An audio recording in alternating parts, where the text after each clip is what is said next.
안녕하세요. 나무 아카데미입니다. 오늘은 고전 산문 마지막 12강 박태보전 내용 살펴보도록 하겠습니다. 도사 엄청난 능력을 가지고 있나요? 도사가 나장을 거느리고 크게 소리쳤습니다. 박태보는 어디 있느냐? 여기는 도사는 지필한 상소문을 쓴 이라고 했으니까 우리가 생각했던 그러한 신이한 인물은 아닌 것 같습니다. 누구를 잡으러 온? 박태보를 잡으러 온. 왜 잡으러 온? 상소문을 썼기 때문에 박태보를 잡으러 온 것입니다. 공이 여러 사람 가운데서 일어나 말하기를 내가 여기 있노라. 그럼 여기서 공은 누구? 박태보입니다. 매우 당당하죠. 밑에 보세요. 하고 스스로 큰 칼을 가져다 쓰고 꺼리낌이 없는 겁니다. 부끄럽지 않은 겁니다. 스스로 당당하게 큰 칼을 가져다 쓰고 만공과 담뱃들을 종에게 주면서 모친께 드려라 라고 당당하게 말을 했습니다. 그리고 띠와 부채를 소매에 넣는데 그 몸놀림은 편안하고 얼굴빛이 변하지 않으며 걸음걸이도 조용했습니다. 즉 차분하고 당당한 선비의 풍모, 이러한 박태보와 관련된 내용들은 반드시 시험에 출제가 될 것입니다. 새로운 인물들이 많이 등장합니다. 이인엽, 조대수, 김몽신 등장하는데 각각이 누군지까지는 정확하게 알 수는 없고 이들의 말을 볼게요. 이 무슨 때인가? 자네 혼자 어찌 담당할까? 그럼 여기서 자네는 바로 박태보겠죠. 우리도 당당히 같이 들어갈 것이라. 그러면 이 세 인물은 전부 다 긍정적 인물들입니다. 기본적인 내용 일치 유형에서 활용이 될 수 있겠죠. 자네들이 함께 들어갈 의가 무엇인가 짚고 쓰기는 상소문. 여기서 그냥 말씀드릴게요. 임금님에게 임금님 그러면 아니 됩니다. 그러시면 안 됩니다. 말을 한 상소문입니다. 그것은 다 내가 한 것이다. 너희들은 갈 필요가 없다. 내가 가겠다 라고 하니 세 사람이 한꺼번에 말하기를 원정을 장차 어떻게 하려고 하는가? 여기서 말하는 원정은 잘잘못을 가리는 겁니다. 이 원정을 잘하면 잡혀 들어가지 않고 벌을 받지 않겠죠. 그러나 이 원정을 만약에 잘하지 못하다면 큰일이 날 겁니다. 그래서 이렇게 말을 한 것입니다. 제발 서로 의논하세. 세 사람과 관련된 문제는 출제될 수 있습니다. 박태공이 다시 말을 합니다. 내 원정은 내가 할 것이다. 내가 알아서 처신하겠다. 괜찮다. 차라리 혼자 죽을지언정 어찌 다른 사람과 함께 하리요. 멋있습니다. 죽음을 무릅쓴 고고한 지조. 내 마음은 이미 정하였으니 굳은 지조. 멋집니다. 자네들은 염려마시게 이돈이 소매를 잡고 말했다. 태보야 어찌 이리 경솔한가. 혼을 내는 것이 아니라 질책을 하는 것이 아니라 태보를 걱정하는 겁니다. 박태보 공이 소매를 떨치고 일어나 웃으며 말하기를 괜찮습니다. 죽어도 괜찮습니다. 옳은 이야기를 하다가 죽는 건 괜찮습니다. 라고 말을 하는 것입니다. 하고는 드디어 들어가니 국문장. 자, 그러면 공간의 이동이 나타난 거겠죠. 박태보가 머물고 있던 곳에서 국문장이 일어나는 곳으로 간 것입니다. 오두인 공과 이세와 공이 또 말을 했습니다. 자, 그럼 오두인과 이세와는 어떤 인물들이냐 읽어볼게요. 그러면 어떤 인물들?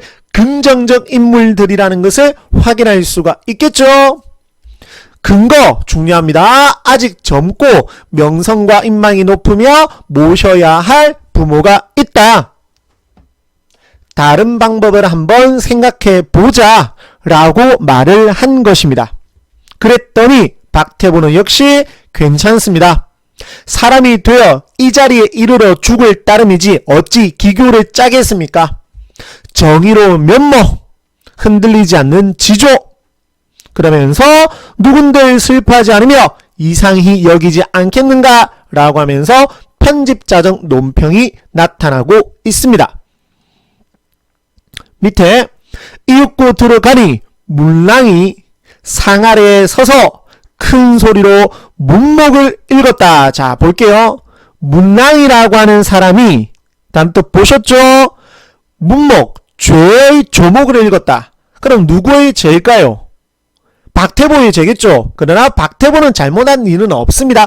자, 이렇게 말을 했는데, 자, 이렇게 다 읽으니 상, 여기서는 임금입니다. 임금이 나장으로 하여금 어깨에 몽둥이를 가로지르고 엄히 물으라 하였다. 박태부는 이에 기운을 낮추어 소리를 조용히 하여 아뢰었습니다. 어떻게?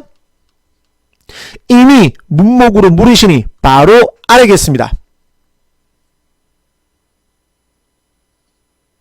네가 어찌 임금은 없인 여기는 부도를 하였느냐? 질책을 하는 거죠. 여기서 상과 박태부는 대립관계입니다.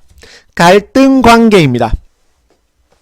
그러면서 말을 합니다. 박태부가 신이 어찌 임금을 업신여기겠습니까? 그렇지만 신은 내전께서 비록 언어의 과실이 있으나 즉 왕비에게 잘못은 있으나 그렇게 큰 죄를 지은 것은 아니다. 당신이 임금이 후궁 유명하죠? 장희빈 때문에 내치는 거다. 내전을 왕비를. 그래서 임금의 실수를 염려하며 신하로서 직간 옳은 이야기를 하는 것이고 백성들에게 일어나는 일이 여기 보면 나와있죠. 백성들에게 일어나는 일이 임금에게도 일어날 수 있다라고 말을 하는 것입니다. 중요합니다. 끌려간 자리에서도 소신껏 자신의 이야기를 한 것입니다. 이렇게 대답을 하니 박태부 공이 조금도 무서워하는 기색이 없는 것을 보고 더욱 노하여 소리쳤습니다. 이렇게 혼을 낸 겁니다. 죄 없는 내전을 피한다는 말이냐? 나는 안 그랬다. 그러면 나는 죄 없는 자를 고발한 이간환 같이 되는구나. 여기서 죄 없는 자는 이제 내전이겠죠? 죄가 없는 것이 아니다. 죄가 있다. 또 말하였다. 전에도 나를 거스리고 힘들게 하던 놈이 네 놈 아니냐? 과거에도 박태부는 임금의 뜻을 거스른 적이 있었다라는 것입니다. 그러면서 인현황후 내전, 인현황후를 위하여 이렇듯 방자하니 흉한 반역이 아니냐라고 질책을 한 것입니다. 그랬더니 또다시 말을 합니다. 군신과 부자는 의가 똑같습니다. 전하께서 어찌 이런 하교를 하십니까? 끝까지 직간을 하는 것입니다. 가족의 윤리에 바탕을 둔 유교 도덕으로서 임금과 신하 사이에도 적용을 하고 있는 것입니다. 끝까지 직간을 하는 거고 이것은 바로 당신 임금을 위한 것이다. 하지만 끝까지 깨닫지 않고 원장을 받지 않고 혼을 내겠다, 형벌을 내리겠다라고 하니까 의정 김덕원이 그것은 조금 심한 것 같습니다. 과한 것 같습니다. 라고 말을 했습니다. 전체 흐름 파악되시죠? 이렇게 읽고 끝내는 것이 아니라 학생 여러분들께서 반드시 정독을 더 하셔야 됩니다. 매번 보여드리는 자료 오늘은 조금 시간이 지났으므로 빨리 내려드릴 테니까 정지하셔서 보시기 바랍니다. 해제 감상 포인트 4번 보시고 5번 보시고 왼쪽에 있는 2번, 3번까지 보시면 되겠습니다. 지금 보시는 이러한 다양한 자료들은 저희 나무 아카데미를 통하여 이용하실 수가 있습니다. 감사합니다.